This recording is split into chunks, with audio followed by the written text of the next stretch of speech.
Welcome to Seize the Mains Daily Answer Writing by Malhotra's IAS Academy. I'm Surbhi Sardana and I'm taking this lecture discussion on answer writing for civil services, UPSC and state civil services mains.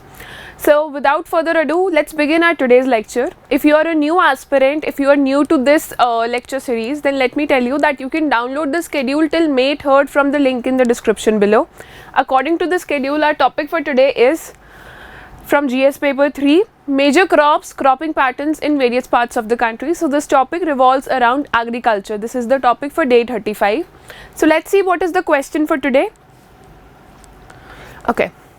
The question for today is that what are the major factors responsible for making rice wheat system a success? In spite of this success, how has this system become a bane in India? Bane is opposite of boon, so you can understand it in your terms. So this question has to be answered in 250 words and it will fetch you 15 marks. See, this is a previous UPSC mains question. This was asked by UPSC in 2020. Questions like these are very simple because while we study agriculture, we do study this rice wheat system, we do study what are the problems with Indian agriculture, we study about green revolution, we study about alternative crops or the need for crop diversification. So UPSC, what it does is that it paraphrases this question, this kind of question every year and presents you with the same question in one or the other form. So this question is very important from mains point of view. Today we'll discuss this entire issue so that you'll be done with this topic in whatever form it will be asked in future, and you'll have notes for your future exams also. So let's see how to begin answering this question. So the question has two parts to it. Any question that will fetch you 15 marks will have multiple parts to it, mostly like multiple parts to it. So first part is what are the major factors responsible for making rice wheat system a success. So first of all, we'll start by writing an introduction. An introduction is a conversation with the examiner where we paraphrase what is written in the question statement. We write it in our words and we add our knowledge from our past experience and from whatever we have read to the introduction so that the examiner understands that the aspirant has got a general overview of what is being asked in the question.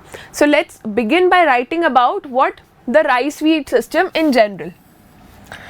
So rice wheat system is something in which it is a system in which on the same part of land, in one of the seasons rice is grown and on the other in the other season, during the other season, wheat is grown on the same land. So that is what we call the rice wheat system. So let's read this out.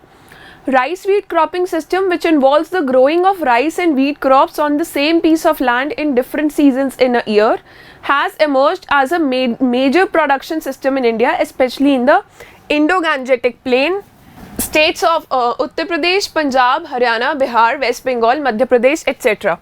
You can close this sentence here also, especially at the Indo-Gangetic plain. But if you mention the states, it would be better to mention them. So this was about it. Why did we develop the rice wheat system in India? Because we had a problem of food shortage. We could not feed our millions of population, millions of people that we had. We used to import food grains from other countries. So being independent in production of food grains was our first priority after independence, and hence green revolution was ushered and rice wheat system was considered because many high yielding varieties of these crops were available. So with the advice of international scientists, of agricultural scientists of those time and Indian scientists, it was decided that rice wheat system will be developed on which India will be dependent on its food grain production. So the rice wheat cropping system was introduced on a large scale in India to tide over food insecurity faced by the country. In India, the predominant rice wheat system covers an area of 9.2 million hectares, thus playing a key role in the nation's food security. See, this data of 9.2 million hectare, it is official data. At many places, 11 to 12 MHA million hectare has been mentioned, has been written on many of the websites or many of the in the many unofficial sources, but this data is for entire South Asia and not for India. The Indian data is this 9.2 million hectares. So make sure that if you are noting down any data to be used directly in your mains or to help you to answer questions on your prelims, so make sure that is from the official sources. Now, what are the reasons? What are the reasons for the success of rice wheat system in India? Let's see. But before that, we'll write our linkage point. The linkage point will introduce our body paragraph to the examiner. So our linkage point here is very simple, that the following are the broad factors for making rice wheat system a success in India. The first thing to be able to grow any kind of crop is right geographical and climatic conditions. So that would be the first factor.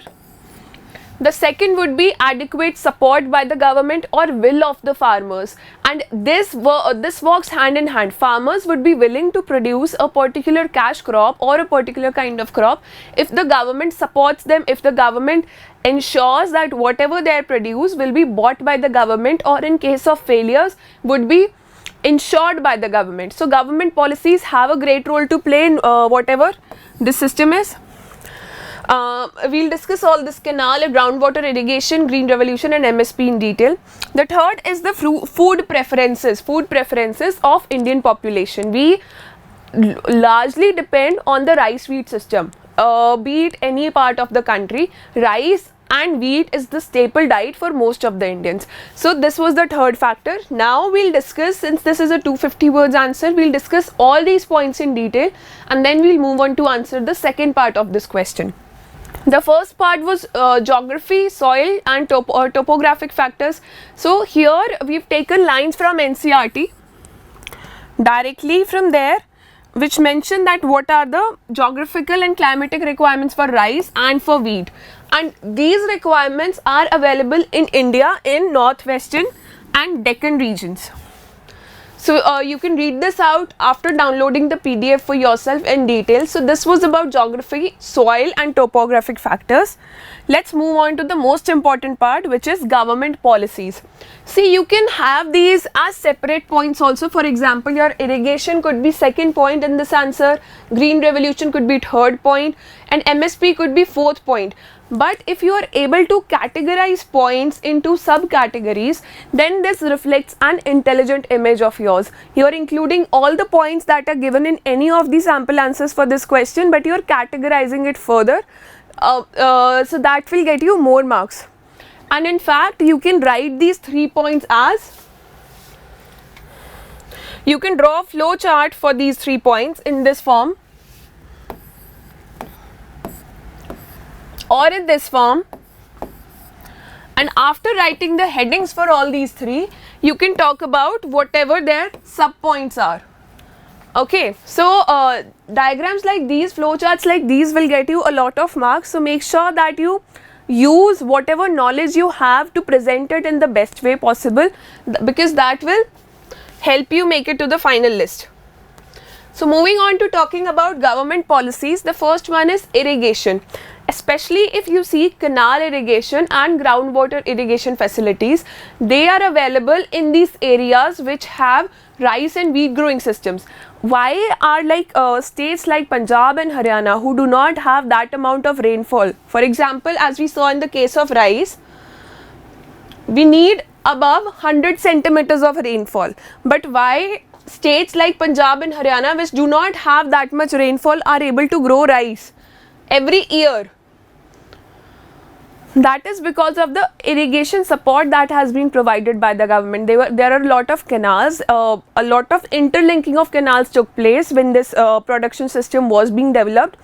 Groundwater extraction was made legal, due to which the groundwater levels have now decreased. So these were all supportive policies by the government. In fact, if you according to the latest data, as compared with the 16% share of irrigated area under pulses, for pulses we have only 16% irrigated area, but for wheat and rice we have 93 and 59% of irrigated area. So water is available not in the form of rainfall but in the form of artificial irrigation that we are providing by using groundwater or by using canal irrigation. So reading out the first point for you, canal irrigation, groundwater extraction facilities previously subsidized diesel to run tube wells or to run hand pumps. Diesel was subsidized in these areas so that water can be made available. So it was made possible to grow rice even in areas with inadequate amounts of rainfall, for example Punjab, Haryana and western Uttar Pradesh. So this the last line we have read, which compares the irrigation area between pulses and wheat and rice. The second part is the green revolution, and what green revolution came up with the latest kind of technology and high yielding varieties of seeds. So green revolution played a great role in establishing rice wheat system, the farming of rice wheat system in India.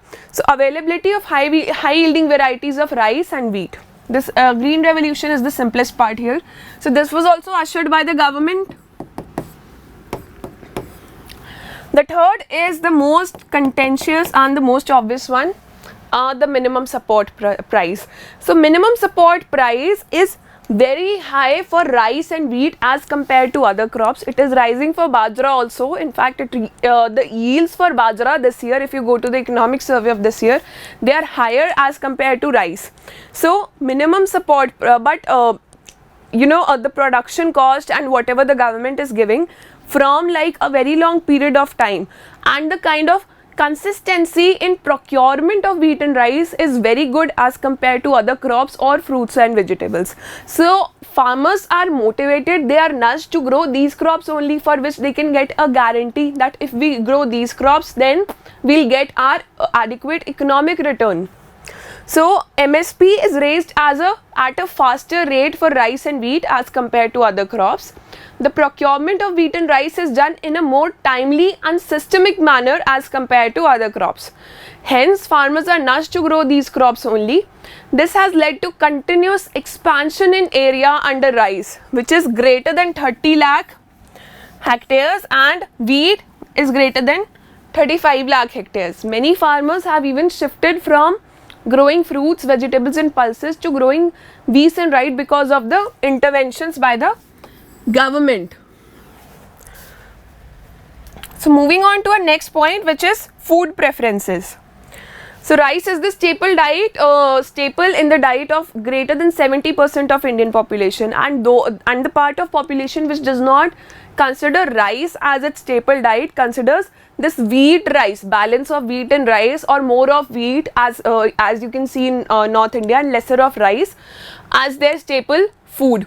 So the thing is that it has been in existence for so long that most of the people consider rice and wheat as the most highest source of nutrition, or they consider that rice and wheat are enough for our nutritional requirements. So establishing this change of mindset of people from consuming just these two crops to other diversified crops is the need of the hour, and it is the challenge ahead us. In fact, many of the small farmers or people who practice subsistence level of agriculture, they tend to grow rice and wheat only for their food requirements of the family, to adhere to them, to see them.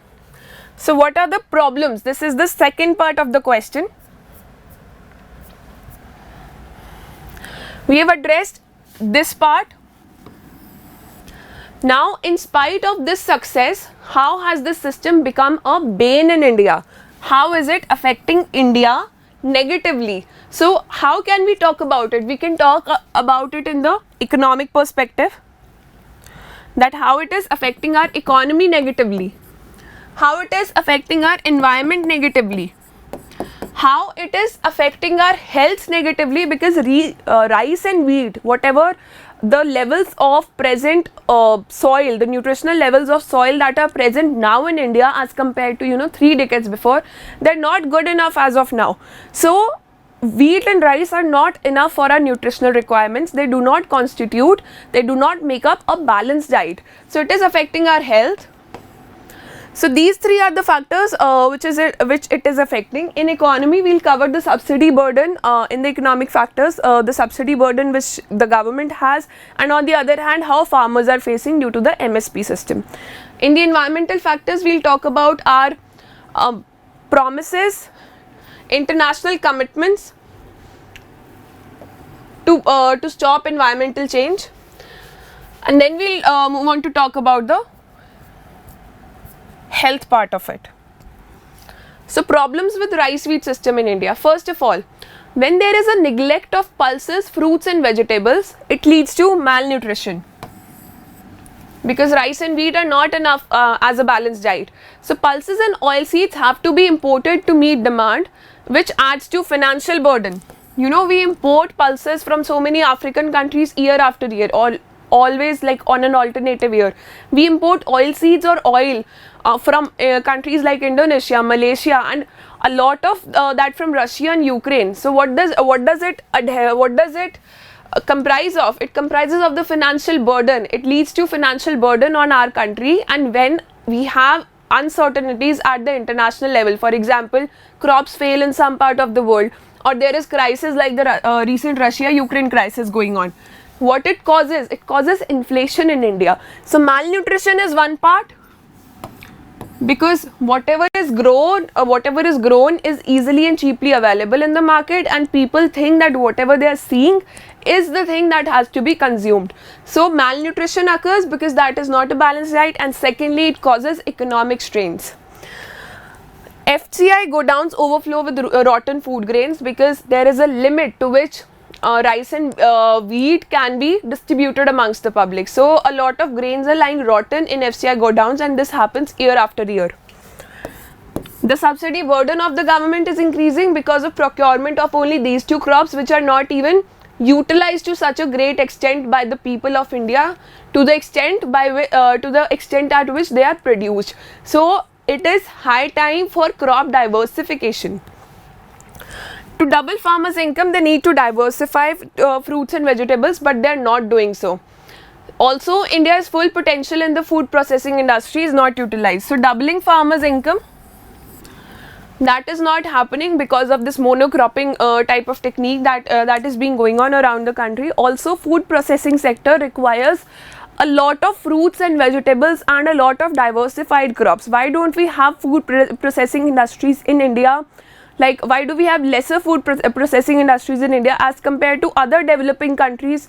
And forget about developed countries, but as compared to other developing and small nations, because of this rice wheat system that we have in India. So this leads to this agriculture cannot, agriculture becomes less profitable. The crops are not delegated, are not sent to the industry for food processing, and at the end the farmers suffer. There are lesser number of jobs, and there are lesser number of health supplements that are available, or the healthy food that is available to the general public, and we have to import all of this, so that adds to the financial burden. So over the span of time, many herbicide tolerant weeds varieties have evolved in agricultural systems. Especially when you grow wheat, a lot of weeds are seen around the crop of wheat, and many of them have become herbicide tolerant. Whatever the herbicides are present with us at this point of time, weeds have become tolerant. They have evolved with time. They have evolved in the previous decades, and now we have only two options to shift to either stronger herbicides or to increase the quantity that we are using presently. So that impacts our health adversely, using stronger herbicides and using large quantities of herbicides. Moving on to the next part, it will talk about environment, how this cropping system leads to this pollution of soil, water and land, and degradation of resources. So this is a map by World Resources Institute. It is freely available on the internet, on the Google Images. If you go to World Resource, just type groundwater data in India available by World Resources Institute. So you will get this. This darker portion in the map is where the groundwater stress is very high, where there are like decreasing very low levels of groundwater. So as you can see, it is here in dark all over in northwestern region, and then here the rice growing areas. And this rice wheat system, this is the reason behind this, behind the depletion of groundwater.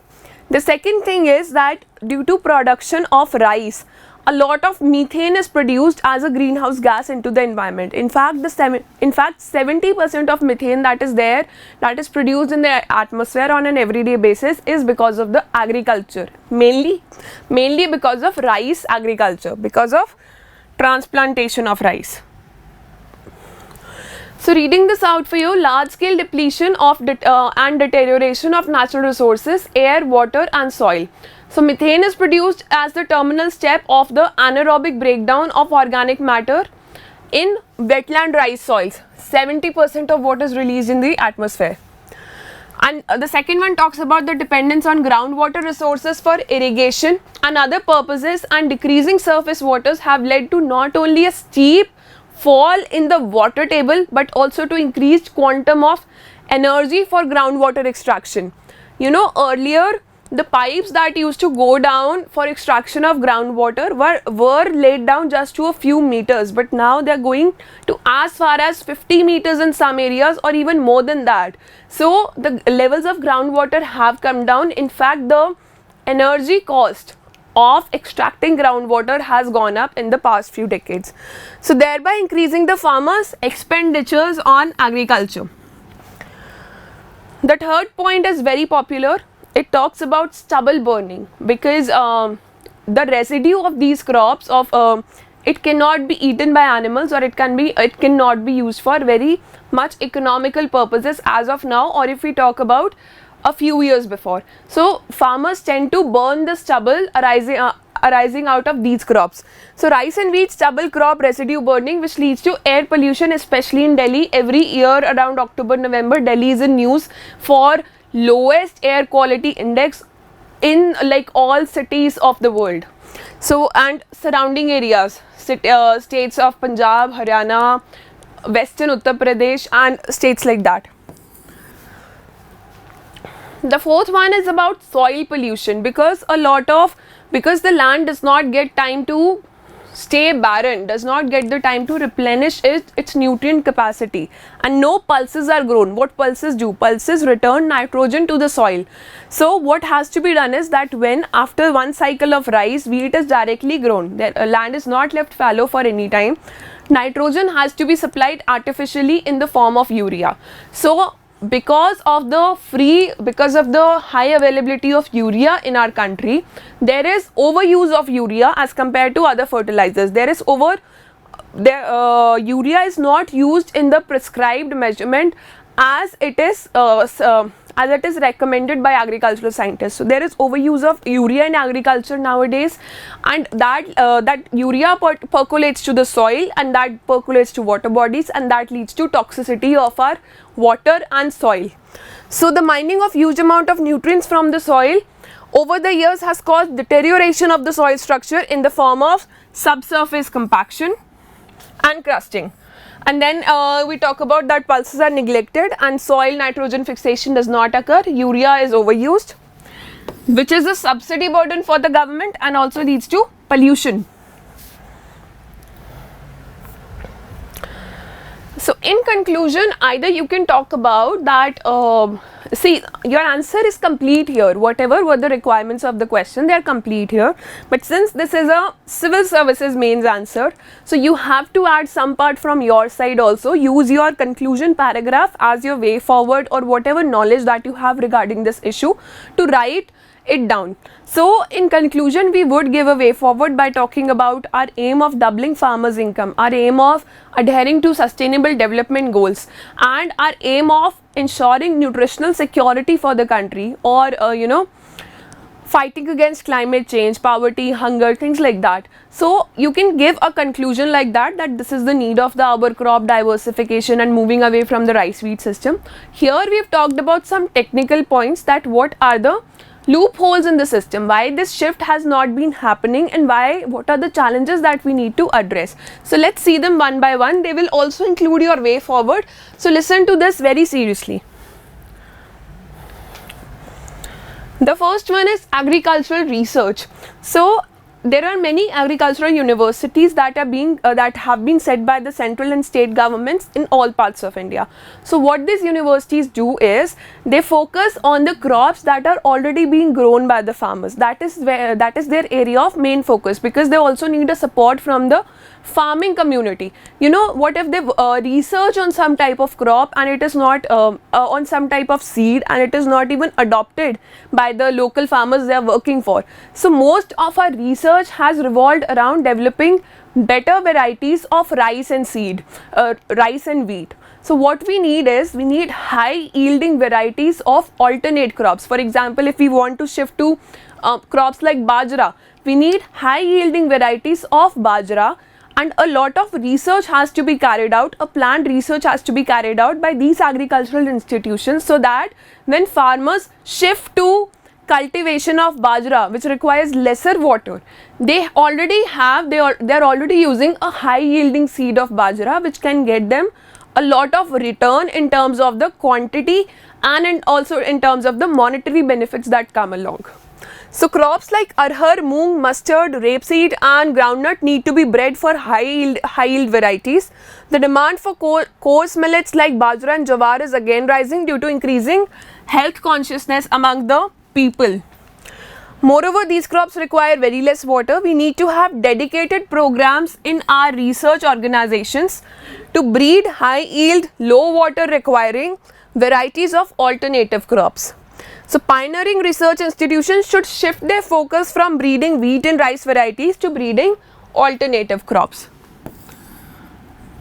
So this is a very important point. This was there in one of the editorials of the Tribune, one of the recent editorials of that newspaper. So make sure that you add this to your mains notes or the points that you are already mentioning in your answer.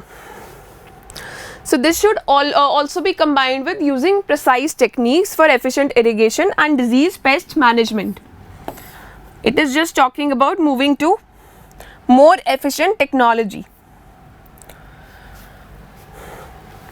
Now the next point talks about better agricultural techniques. What are these?